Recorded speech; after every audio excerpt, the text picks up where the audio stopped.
Top of the evening to you, everyone. Thank you so much for joining us on this edition of State of the State. I am Sunday Kolawole, and of course, today we'll be looking at another issue having to do with the state of affairs in the Nigerian state and also in Ondo State. Joining me in the conversation today, which is dealing with the role of local government administration in nation building, is a local government administrator, the chairman, transition committee, Accra South Local Government, Dr. Benga Fasha. Thank you so much for joining me on State of the State. Good evening, sir. Good evening, viewers. Pleasure to be here once again. Let's start from the fact that local government used to be, and to some extent is still regarded, as the closest to the people at the grassroots. But it seems that it's not able to grant the needed support to the people at the grassroots, the rural people, maybe due to the lack of administrative and financial stamina to do so. Why is it so? As expressed, local governments have what we call administrative autonomy. What we're looking up to now is financial autonomy. For that, this we've been able to do administratively. Local government has this administrative autonomy and of course the operations that we've been able to do. Of course, saddle with this responsibility to the people. As the grassroots, the closest of course to the government, to the people, closest tier of government to the people, of course, a bit we are doing. Though we look up to be able to do more. How autonomous is the local government if you're claiming that it has administrative autonomy? How indeed administratively autonomous is local government if indeed in many states the state government has taken over the building of markets? In many states, the state government has taken over the payment of salaries of primary school teachers and all of that. In many states, many other functions of local government are no longer being performed by local government authorities. How administratively autonomous is indeed local government? When we talk about administrative autonomy, we're talking about the principles. We're talking about functional rules. But of course, when I said the issue of financial autonomy, I've not been able to liberate the local government. Of course, we will get to financial autonomy. Let's start with the issue of administrative autonomy. Because let me add this. In many states, you find issues of interim administrators, you find transition committees like in those states who are chosen, so to say, by the whims and caprices of the CNC of the state. How then administratively autonomous is the local government in many states? Don't forget, presently in Ondo State, what we have is transitional committee. And of course, as we speak, our actions are just like as if we have a financial autonomy for what we have in Ondo State. The type, what we run in Ondo State, despite the fact that there had not been a full financial autonomy to the local government. What we run here, the administrative responsibility of the local government, of course, are what we follow, and of course we're doing. Tell us what you do. I tell you. Let's know how well that is auguring, not just for the officials, but for the people at the grassroots. Nation building starts from there, if you agree with me. People at home can bear witness up to this. That of course, talking about the autonomy, or talking about the roles, functions, what we've been able to do, despite the fact that financial autonomy had not been implemented in full, we've been able to come to see that the one very important aspect that is important to us is the health and care of our people. This we've been able to do. I can convincingly express to our people that we've had what we call health programs that we have launched, free medical outreach that we have done in series and of course in phases, that we've been able to attend to thousands of our people within the caveats and of course our political area of our Akure South local government. Of course, we look at the area to talk about what is called training and retraining in the local government.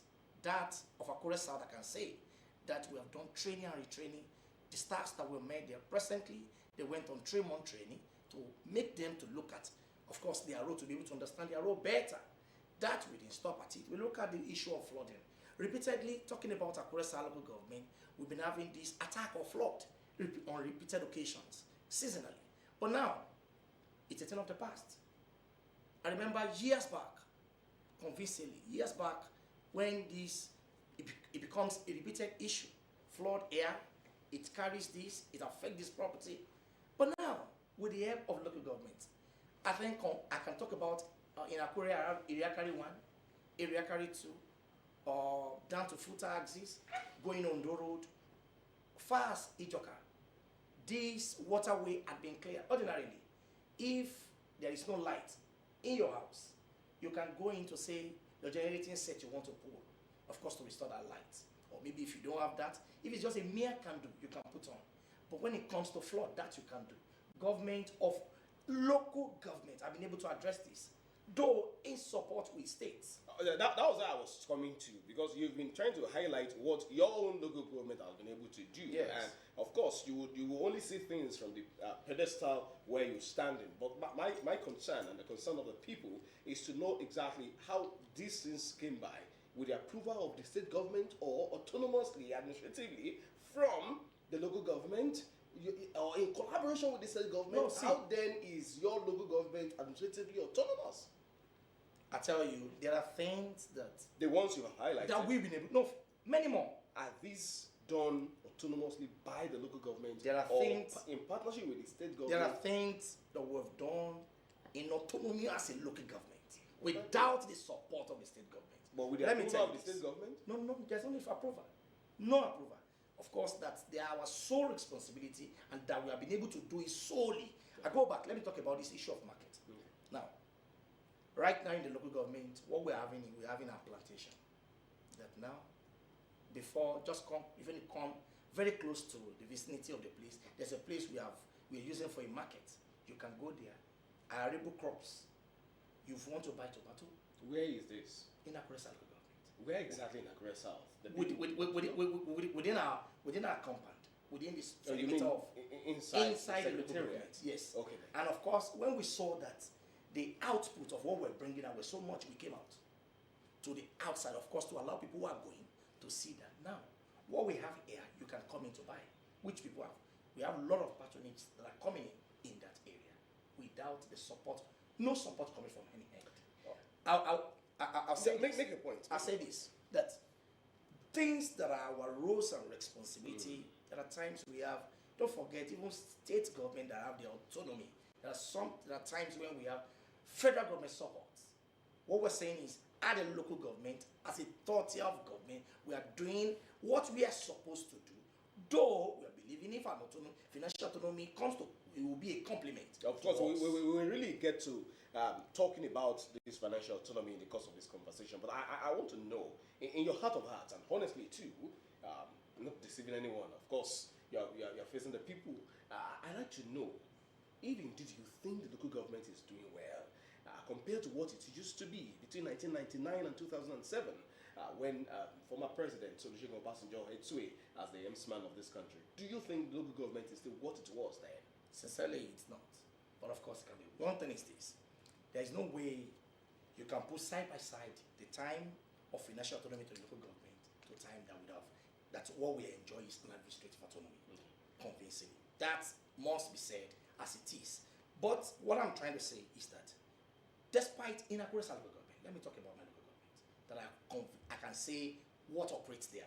In Akure local government, despite the fact that we've not been able to have this autonomy, which is financial, we've been able to do what's our part, what's our role to the people. I talk about this issue of health that I mentioned to you.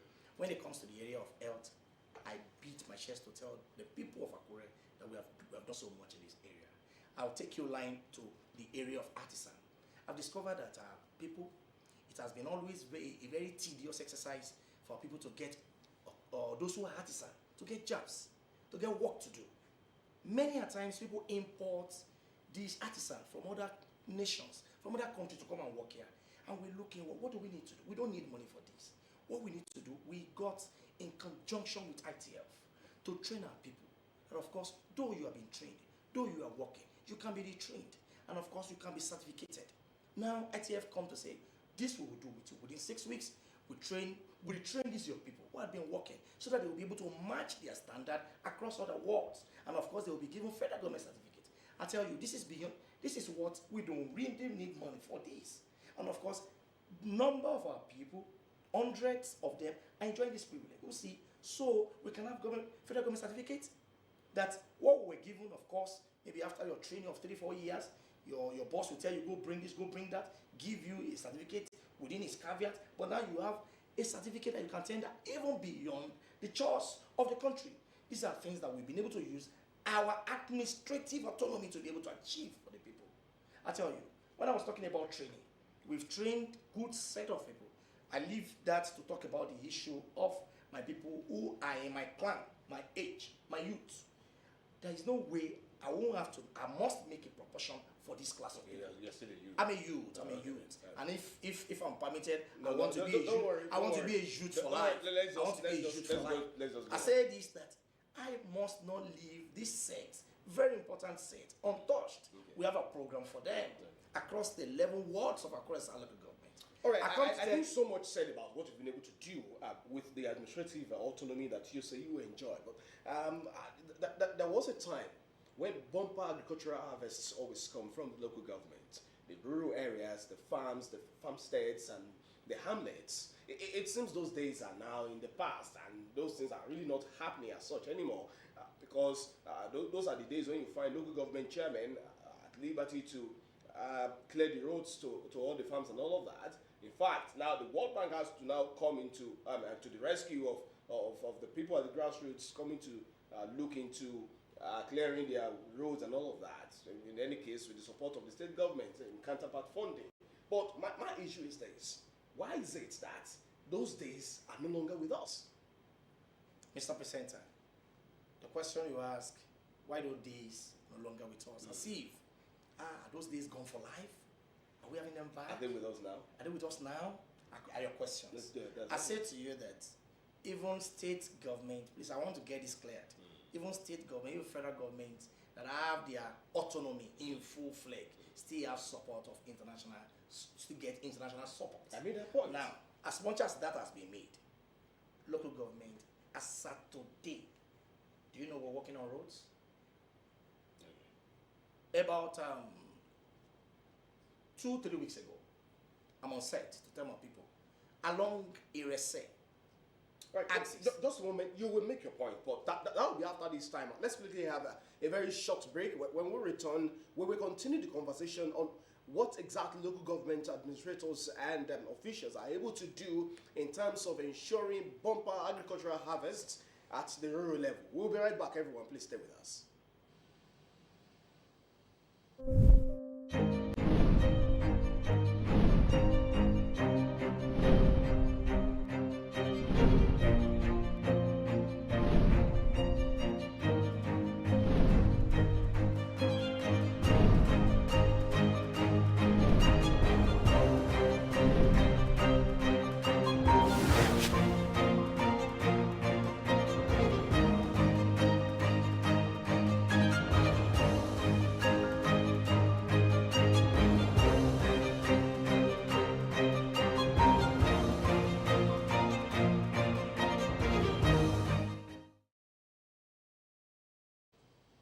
Welcome back, everyone. It's still State of the State on this channel, and we've been talking about the roles local governments play in nation building, and of course, how well they're really playing the roles. Still with me in the conversation is the Chairman Transition Committee of Accra South Local Government, Dr. Winga Fashua. Thank you so much for still being with me. Thank you so much. Now, we were talking about what exactly the local governments have been doing to enhance bumper agriculture. That's your claim. I'd like you to substantiate it. Thank you so much, sir. Again, as I was trying to express is about this issue of road. Along Osrc Road, there had been a complaint because why? Immediately when we got to office, one good thing we're able to do is to create the gap between the people and governance. And what we did was To create the gap? no, to be able to mend, to bridge the gap. bridge the gap. Oh, okay then. And what we do was to call the people. I invited all communities, chairmen, communities within Akure. And of course, we were able to have close to about, presently we are having over 500 units of community chairmen in Akure South Local Government. And I told them, what we want to do henceforth, instead of me, there's no way I'll be able to reach you at home. But if you have, we'll be able to create a platform that their demands, their needs to be met. There's somewhere at least about 17 communities that grading of road immediately when the rain stops that we're doing. Those roads that need an attention, that they're not for grading. I mentioned one about along Osrc. That pothole had been a goal for them. Now, what do we need to do? Of course, we need to have laterals to this road, and of course, get it filled, well done. Those are infrastructures. Infrastructure. Right? So Let's talk about agricultural development. when you That talk- is when you the talk- the conversation at this point. When you talk about agriculture, there is a link of infrastructure to road. Of course. Agricultural to road for easy access of all these crops to the people. For that, I'm talking about getting their access for this agricultural products to get to us. Okay. Now, if you talk about that, I can talk about other access. Now, our farm input from other access, because there are demands of these are people. I can mention Ilula from that area that they are talking about this road. Their road attention has been given. High school, I mentioned again, we were there about 7 weeks ago when they came on our platform. Akure South now has a community platform. Now, anywhere you are within Akure South local government, for those who are on that platform, they can bear witness, and those who have not joined, it's an opportunity for them to get to join. Come to look for that. We now have that platform that all you need, whatever you need within your caveat of the community, you come to ask. How well has this translated into food sufficiency? Because for me, there is no development that starts from top to bottom. It will start from bottom to top. That's the best approach to development. So how well has this translated into better agricultural output and food sufficiency? And that I've mentioned, but I'm going to retrace again. You're talking about your secretariat market? Yes. And I ask you. And I'm coming. And I ask you. Don't forget you mentioned. Dr. Fasha, just a moment. I ask you. Those things were not coming from the farm owned or managed by the local government. And for me, leadership is my example, if you ask me. Yes. Where is the farm of Akure South local government? Of course, that's fine. Those products you see. There was a time that even schools had farms. Those things are going into extinction. Where is the farm of Akure South local government? Akure South local government. Don't forget I mentioned that this product, these crops that I told you that we are now selling at a very fair rate, coming from our farms. Really? Yes, they're coming from. The plantation was from horse that we're selling. We are the one we planted, we nursed, now we are selling from Akure South local government strength. That we've been able to do. Okay. Now, you mentioned that, of course, it's not going to start from top to bottom. It's going to start from bottom to top. And, of course, to create that leadership, we have started from us, to let people see this we have started. And, of course, we are launching out. But, of course, we must have a template to of course, implement this and see it work. Then we transform it into the entire community. What we have just done is the first phase that you see us done. We have done that first phase. Now, what the next stage you are doing is to the people. And, of course, we've been able to make them understand that this can work. That at home you can practice this. Since we've been able, I tell you, what we have done with that community or web is so huge that when it comes to talk about security, we are using that web for security, we're using it for economic development, we're using it for community demand, we're using it for so many things. We're using that as an access. That today, Akure is safer beyond what it was. Akure is safer compared to whatever ratio that we have gotten before now. Why? Because conveniently on my tab, I know any community where there's a distress, I know what to do. When it comes to health challenge, if there are things that I need to do with my primary health care center, which one is the closest that I contact to reach conveniently? The situations that we have now on our phone now, the closest police station to you, if anything happens, we have that contact. We've been able to have this template to bring governance to people, which is a phase. To me, that is first phase. How will the next phase affect the common man? How will the people, irrespective of their political affiliation, be able to get, for instance, farm inputs, for instance, assistance with mechanization, if they need be? How well are you also looking at that? And not just Akure South. We're talking generally about local governments in Nigeria, and we're using Ondo State as a template. How well are the local governments in Ondo State doing this? Don't forget, we as much as this, I keep mentioning about Akure South, this thing is being replicated across the 18 local governments and the SCDs that we have. Of course, our records we check. Now, one thing I know is this: with what we've been able to do, the templates have been designed, the structure has been made. We are metamorphosing now to how this get to the people. We have tested it, we have run it, we have seen the light. Now we can be able to push forth. What we're doing now is the second phase, like you have asked, is that we're saying, how do we get this across to the people? How do we get accessible land to the people to farm? Those farmers who are there, right now on my desk, I have about 492 farmers because I have fertilizer to distribute. That's what we're doing. We're not doing farmers, we are attending to farmers in the farm. There are those we call farmers at home, who are not really farmers. Those who are farmers who are in the farm. I have fertilizers for distribution that we are planning. We've seen their list, 492 within the community. What we are trying to do is bring an ease to these people, to ease supply of food within our community. And we're not only doing this in our local government, we are doing it across 492 farmers. 492 farmers. Members of which political party? No, they are farmers. Thank you so much. When you mention political party, without political affiliation, it's an open record for anybody to just check that anybody who you are a farmer within my constituency, we've been able to have that under the umbrella of Nigerian Farmers Council. Under Nigerian Farmers Council, Akure branch. This is my list that I'm dealing with when it comes to supply of support to them. You know, I ask you because there have been concerns from some people that each time supports or assistance come from government, most times there would be political coloration. And I've had to be asking people from the agricultural sector, now we're talking about the grassroots, so I'm asking you, if someone just walks up to your local government secretariat, or is it going to be a case of sending them to go and meet the Farmers Council? How exactly will the people benefit without looking at their political participation and affiliation? I'm always very glad when I hear this, and of course talking about political sentiment on issues. I must say I'm a very liberal person, and for that sake, that's I practice in governance. Now, I've come to see that this list of demands, there is one stone that can address so many things in our governance, and these I've been able to identify, which is relationship with the people. Ordinarily, when support, palliative, or whatever comes, when it comes from federal government, whatever even distribution is all we need in governance. Even distribution, we have lopsidedness in our manner of approach. But I've seen that many a times, when this is to be done, ordinarily they want to share a kind of palliative. People keep talking about, oh, you want to give to Christian community, you want to give to Muslim community, you want to give to this person. For me, I'm not looking at this methodology for my own practice. Anybody, if you're a Muslim, you reside in a community.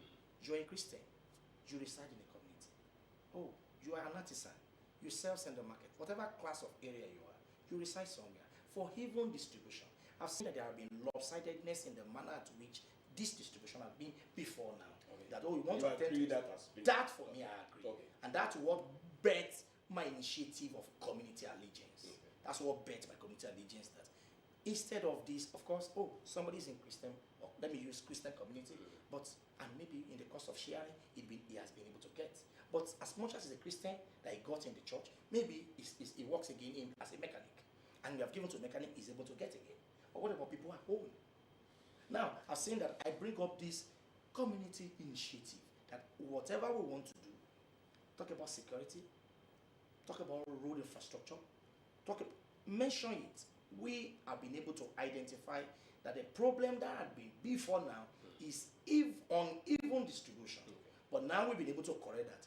The greater way, which is putting party sentiment aside, is to the people. We must be able to go through a community. Let's talk security, Dr. Fasha. I'm sure that you will agree with me, or let me not just assume, but let me ask you if you will agree with me that security is also never going to be a top-bottom thing, but a bottom-top thing. Because if there's no peace right at the bottom, it's going to cause a steer up to the top.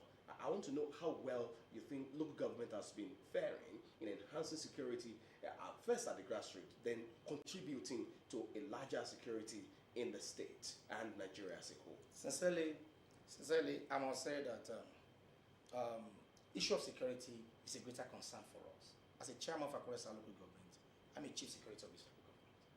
Chief security officer. Are you actually? I am. In reality, the chief security officer and this for the local government. And this I'll tell you for real, I am. Okay. I'll tell you not only that I bear the name, but of course we do the actions. Now, as we speak, on our platform that I mentioned, that's why I say we are using just one to kill a lot. That issue of that community engagement, we convert these people to tell them. And before there's a practice I know in Akure community that I was when I was growing up. That's this practice is whatever happens within this community, there's a manner at which this community engagement of security guards that guards our community, but it's becoming a thing of the past. We we've made our people to know we're introducing this to them for easiness. At whose cost? At their cost. But we will have a way to do what is called city metropolitan or survey or check on them. Which what we just do is we have a network, we've informed them the template, a security structure has been put in place. You need a guard, you get it from here. It's connected to our server. For that, whatever happens in area A to Z is connected to the central source. That nobody comes into W that can get to X. Conveniently, we'll be able to track. What we're doing is that security network template has been designed, and we have informed our people. I must be sincere and tell you that at their cost. But the role of the local government is number one to make this available for them, for the people. It is the role as for the local government on their area of security. For that, we're giving a support of what they call monitoring. Yes, the word monitoring. How well is this initiative in tandem with the formation of the State Security Network, Amotekun? How well is this in tandem with it? Because ordinarily, if you look at it, the formation of Amotekun is supposed to be for community policing.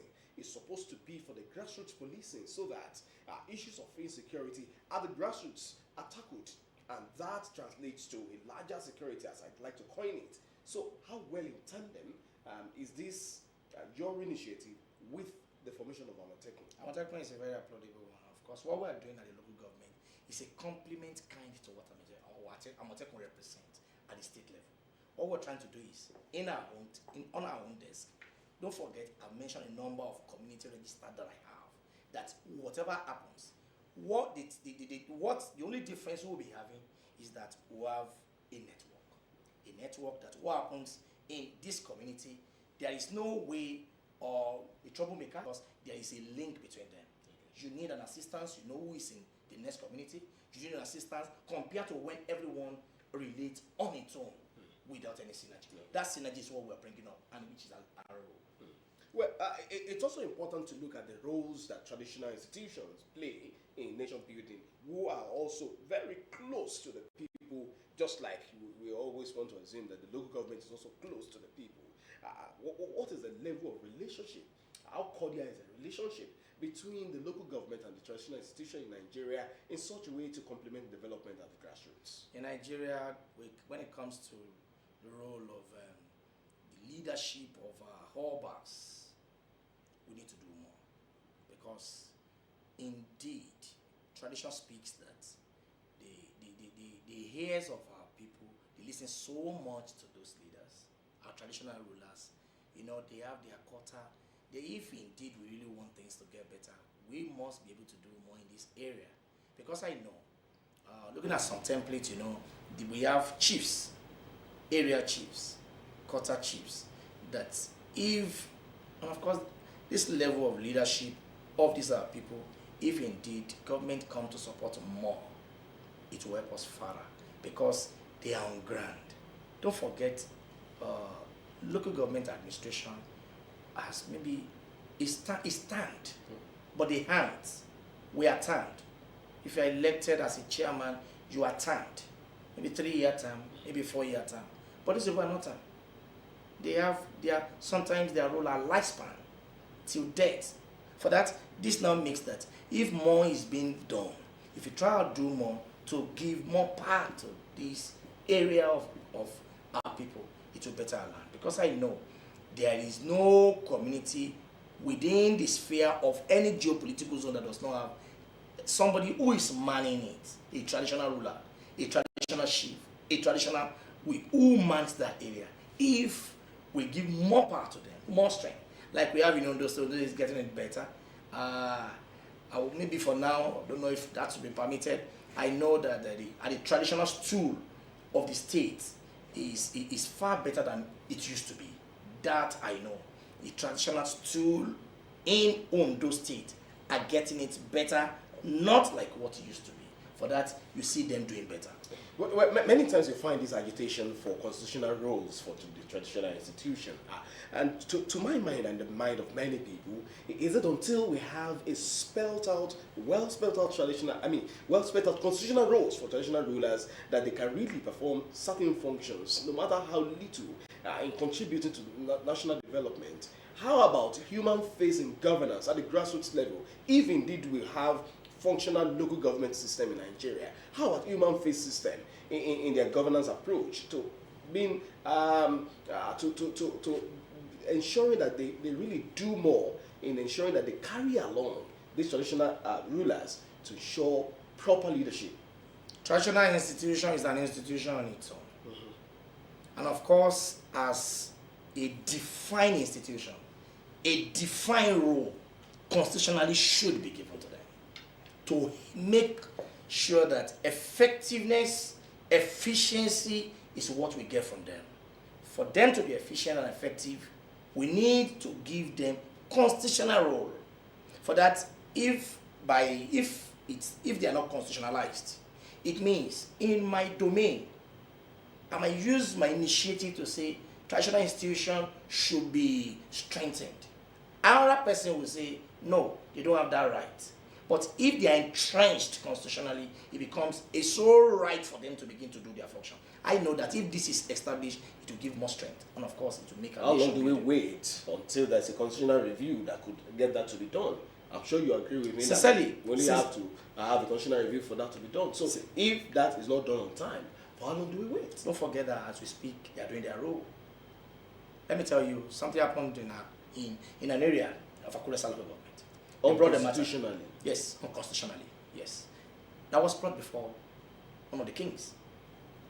And I have a business to do with the king, to report something. And of course, and I made them. Don't forget many fracas that had been avoided. Many causes that happen within our community that do not go to a conventional police station, go to them because they are respected authority. They are respected for that. For how long the review will be able to have a couch for them, even for whatever time this might cost. That function they have been doing. Okay. What we're just saying is it should be constitutionalized. They have effectively been carrying out this exercise, but if it's being constitutionalized, it makes them to do it better and more efficient. There's no way we will have this conversation, Dr. Bungafasha, that we will not talk about local government elections in Nigeria. Up until the time that the Supreme Court made a pronouncement on financial autonomy for local government, and then I think the end is still yet to be seen. It's still to be seen as far as the implementation of that is concerned. Well, Nigerians are eager to see that implementation. But that apart, let's talk about local government elections in Nigeria. These are days when you find a state conducting local government election and then one political party sweeps all local government. Is that democracy at work, or is it a political abracadabra happening somewhere?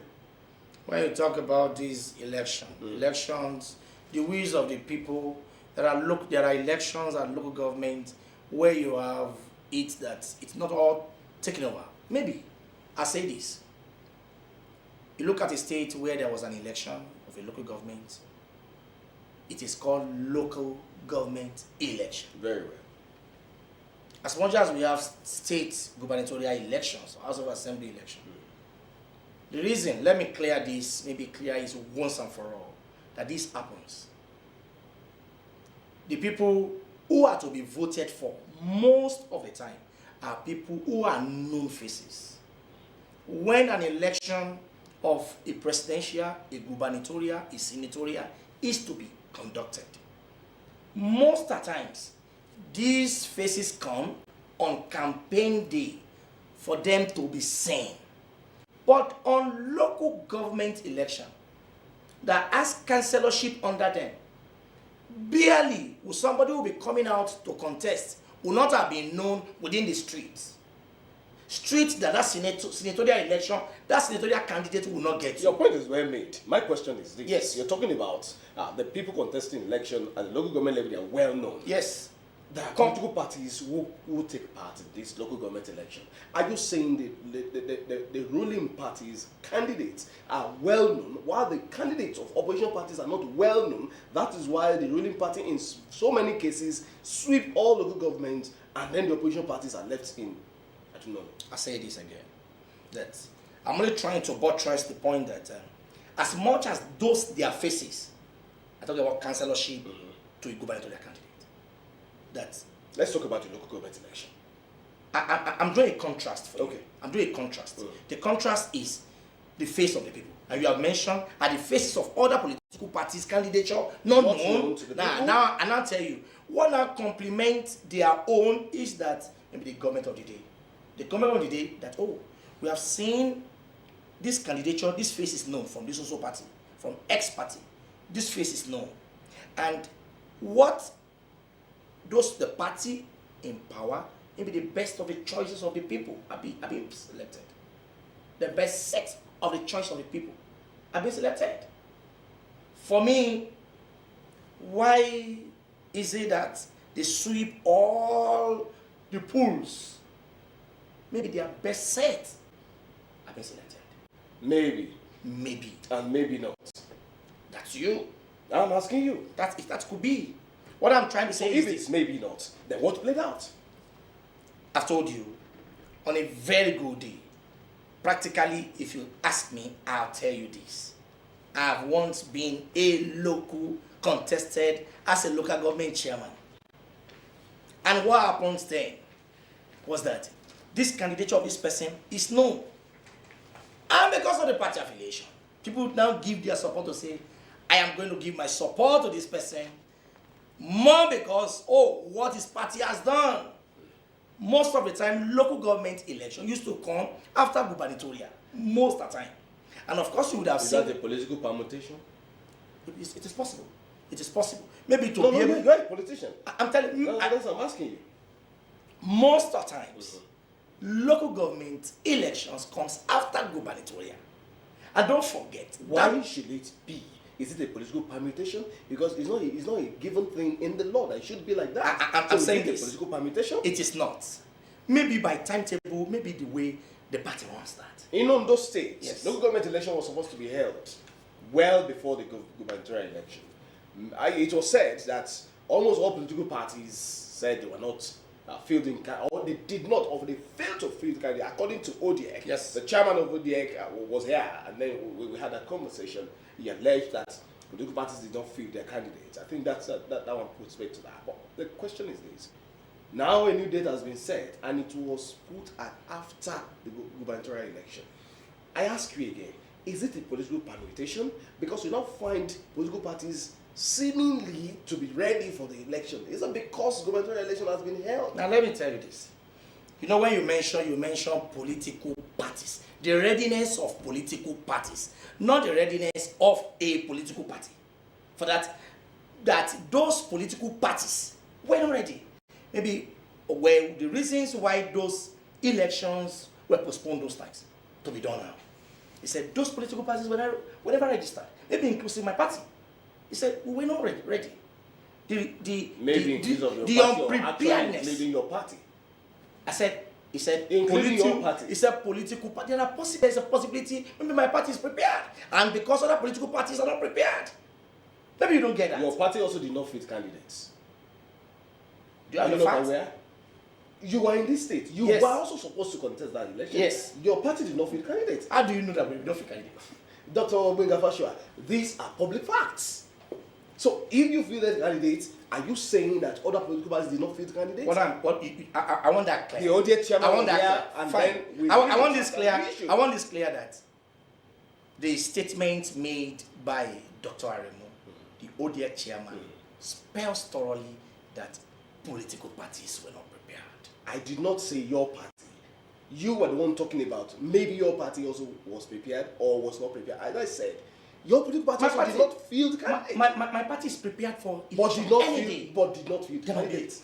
Maybe because we were calling for more time to be able to get all those slots. Now that's the point we're both making. So it always come after the gubernatorial election. Then where comes the speculation then because I had to be asking the ODEC chairman at that point. And speculation that perhaps ODEC is also at the beck and call or the whims and caprices of the ruling party. He did say no, that it will never be and it can never be. Of course, that was put to bed. But the question is this: now after gubernatorial election, political party seems to be ready for this election. How fair would this election be? Looking at something. During the governorship election, your party, the All Progressives Congress APC, swept the 18 local government areas. Does it mean that the people of the state should go and rest that it will still be a fair contest and not that will be undue advantage for your party at the local government election? Let's clear this. You may, and I'm very grateful that you mentioned that area, that my party was able to sweep the entire... According to INEC, not according to me. According to INEC. All right, thank you. Quoting INEC. We have been able to win the election across the length and breadth of the state, winning the entire 18 local governments. Now I put it back at you, or to people at home, to look at it. If a local government... Now, if it now happens that the local government election goes now and they are able to win it all, should someone have such might, a party that has been able to win the entire state, the entire 18 local governments, should it in the microscopic thought of anybody to say, for them, ordinarily, don't you know that that's a threat to does that also foreclose the chances of other political parties? Ordinarily, do you know that does it foreclose the chances? I put it again to you. Do you know that? Do you know that? To the people at home, do you know that ordinarily all other political parties are jettisoned? They feel that no, maybe we don't need to come out. That's in a way that gives. Is that your thought? I'm telling you, that's a view of the people. No, that's your thought. I'm telling you the view of the people. That's not scientific, Dr. I must tell you. I'm asking you. I must tell you. If you are in X. Just a moment, Dr. Fascia. Right. This issue you put forward, does it foreclose the chances of participation and winning of other political parties? No. But I put it to you. An example. Election has just been held in the states. Now I look at my local government. I look at the volume and the verge of what my party and the party that came next to me had won. My brother, if you are the type of person who want to contest under that political party that's just been won with a very bastardized record and record. Let's use careful words, please. Okay. A political party. Get it clear. Thank you so much. What I'm just trying to say is a political party who had won in a local government, maybe like mine, with 32,000. And what a party next had not been able to come close to even have. As somebody who want to contest in such a party, will you have the momentum? Will you have that courage to say, oh, this is good for you to go? You are a staunch member of the All Progressives. I must say. Just a moment. You are a staunch member of the APC. Can you vouch for your party that will not wield any of the influence in this election? You only do that when you know you have failed. Any party who is weak, a party who knows do not have what it takes to win an election, has such a mind. Well, because of time, we need to really wrap up this conversation. There's a whole lot we still have to talk about, but then we need to wrap up this conversation. But before we go, you will also be standing election in the forthcoming local government. Well, definitely. Not by definitely. You've expressed interest. That's what I'm saying. Yes. So then, do you think by any reason, apart from having served as secretary of Akure South local government, now serving as a transition committee chairman, if we remove those two factors, do you think you stand a chance in this election? Thank you, sir.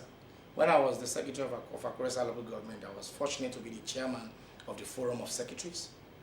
And as now the chairman of Akure South local government, the transition committee. I tell you, I got an award. I got the 4th award of best performing chairman. Best performing. That's the 4th one I got. Based on what indices? Yes, based on infrastructural, what I've been able to do for the people of my local government. On our grant, I stand to compete with anybody from any party. I know conveniently, I'm relaxed. Why? What I've done speaks largely, even from a noiseless speaker. Conveniently, come January 18, if I'm opportune to be the candidate of my political party, I know it's just a free day. Why am I saying that? Impact we've been able to make within our community in the last 4 or 5 months speaks so largely that gives me a rest at heart to say the election in my heart is a well, in your heart, but is this subject to whatever the people of the local government would want to decide? Yes. Because the decision is to them, but what I'm saying, the decision is in the thumb of the people. But for what they have seen me done, I know they are giving it. I know that, and like I say that again, it's a 1 in a half. If it does not go your way, what would you do? I'll be grateful to God. I tell you. Dr. Gingafasho, as the chairman, Transition Committee across South Local Government, we've been having a conversation in the last 50 minutes or thereabout on the role local governments play in nation building, and then we're able to also have a peep at the forthcoming local government election in